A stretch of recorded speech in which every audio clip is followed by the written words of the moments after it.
بسم اللہ الرحمن الرحیم۔ السلام علیکم پیارے دوستو، اللہ تعالیٰ کی تخلیق 7 آسمان اور 7 زمین کا ذکر قرآن مجید میں اس کی صراحت موجود ہے کہ جس طرح آسمان 7 ہیں اسی طرح زمینیں بھی 7 ہیں۔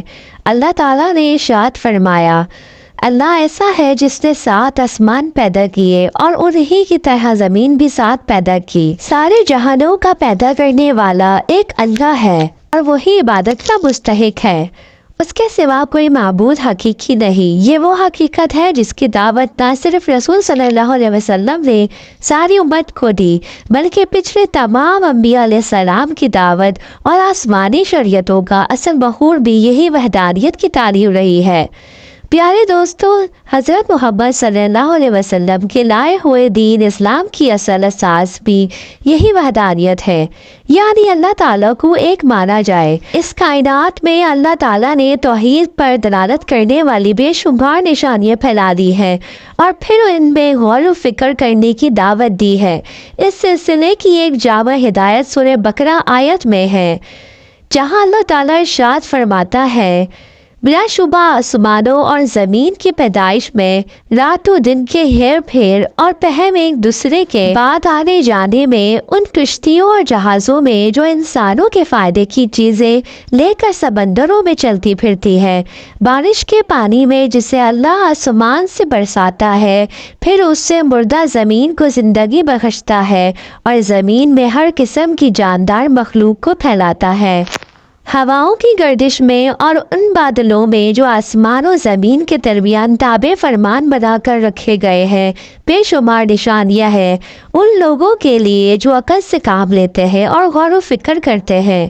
پیارے دوستو، اس آیت میں اللہ تعالیٰ نے اپنی جن نشانیوں میں عقل مندوں کو غور و فکر کی دعوت دی ہے، ان میں سب سے پہلے زمین و آسمان کی پیدائش کا ذکر ہے۔ پیارے دوستو، آسمان و زمین کی پیدائش کا ذکر اور ان میں غور و فکر کی دعوت قرآن پاک کی اور بھی آیات میں ہے۔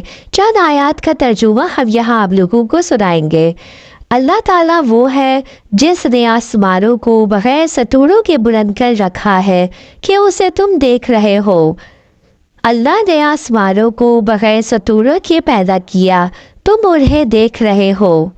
ہر شخص اپنی آنکھوں سے ہر روز ہر لمحہ اس بات کا مشاہدہ کرتا ہے اور کر سکتا ہے کہ اس کے سر پر یہ بلند و بالا آسمان چھت کی مانند بغیر کسی ستون کے قائم ہے۔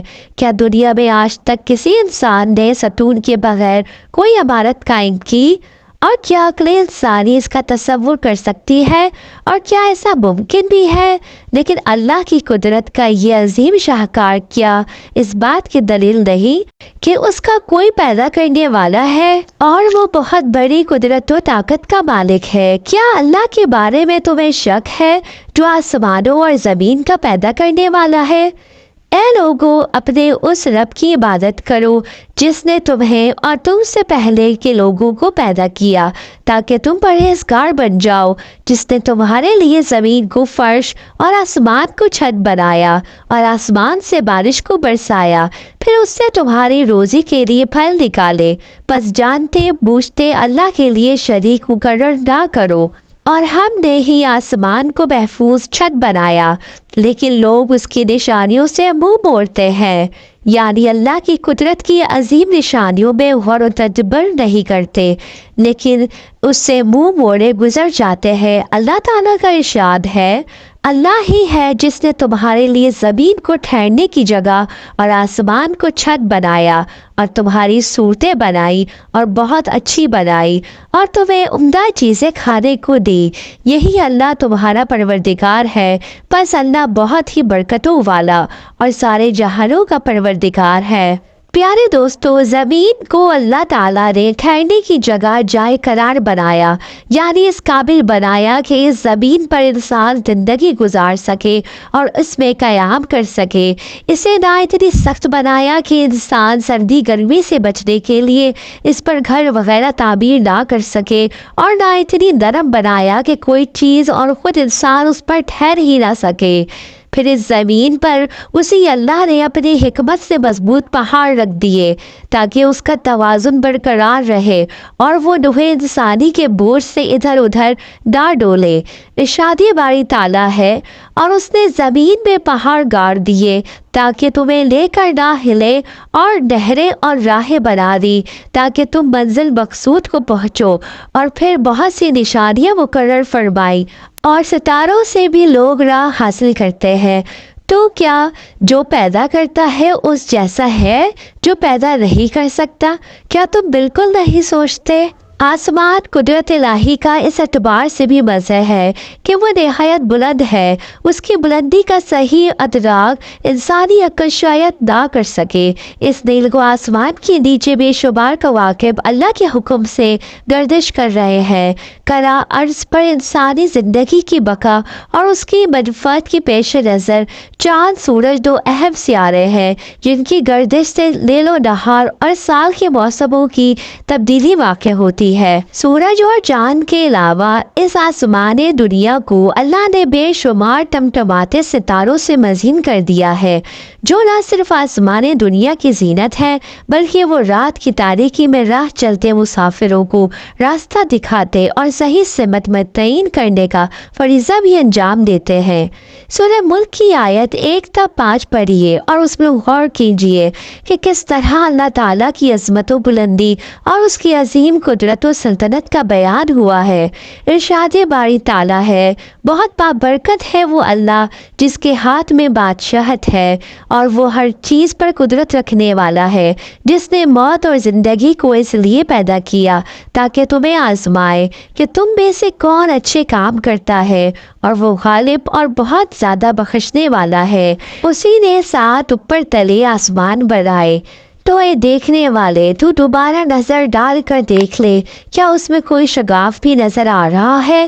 پھر دو بار نظر لوٹا کر دیکھ، تیری نگاہ تیری طرف عاجز اور تھکی ہوئی لوٹ آئے گی۔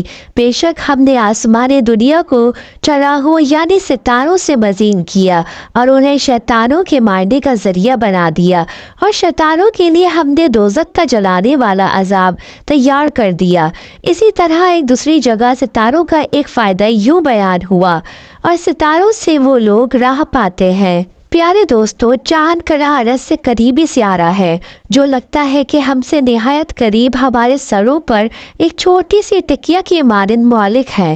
کیا کوئی اندازہ کر سکتا ہے کہ اس کا حجم اور زمین سے اس کی مسافت کیا ہے؟ پیارے دوستو، سائنسدانوں کی تحقیق یہ ہے کہ چاند ہم سے 2.5 لاکھ میل سے کم دور نہیں۔ اس طرح اس وسیع عریض زمین سے چاند کے حجم کا موازنہ کیا جائے تو وہ زمین سے 50 گنا بڑا ہے۔ سورج کے بارے میں یہ سائنسدان کہتے ہیں کہ وہ کرہ ارض سے 13 لاکھ گنا بڑا اور زمین سے تقریباً 149.6 ملین کلومیٹر دور ہے۔ سورج ہی کی طرح بلکہ اس سے کئی گنا بڑے اور سورج سے بے انتہا بلندی پر بے شمار کواکب اللہ کے حکم سے اپنے اپنے مدار پر گردش کر رہے ہیں۔ افق پر ٹمٹمانے والے ستارے اربوں خربوں کی تعداد میں ہیں۔ ان فلکیات کے ایک ماہر کا کہنا ہے کہ دنیا کے تمام ساحل پر ریت کی جتنی کنکریاں ہیں اس سے زیادہ آسمان کی بلندی پر ستاروں کی تعداد ہے۔ پیارے دوستو، اس کے بعد کوئی اندازہ لگائے کہ آخر یہ آسمان کتنی بلندی پر ہے۔ کیا یہ انسان کے لیے سزاوار ہے کہ آسمان و زمین کی عظیم بادشاہت والے کو چھوڑ کر کسی اور کے آگے جھکے؟ آسمان و زمین کی تخلیق کے مقابلے میں حقیر پانی کی بوند سے پیدا ہونے والے انسان کی کیا حیثیت؟ ارشاد باری تعالیٰ ہے، کیا تمہارا پیدا کرنا زیادہ دشوار ہے یا آسمان کا؟ اللہ نے اسے بنایا، اس کی بلندی اونچی کی، پھر اسے ٹھیک ٹھاک کر دیا، اس کی رات کو تاریک بنایا اور اس کے دن کو نکالا، اور اس کے بعد زمین کو ہموار بچھا دیا، اس میں سے پانی اور چارہ نکالا اور پہاڑوں کو مضبوط گاڑ دیا۔ یہ سب تمہارے اور تمہارے جانوروں کے فائدے کے لیے ہے۔ دلائل توحید کے ضمن میں زمین و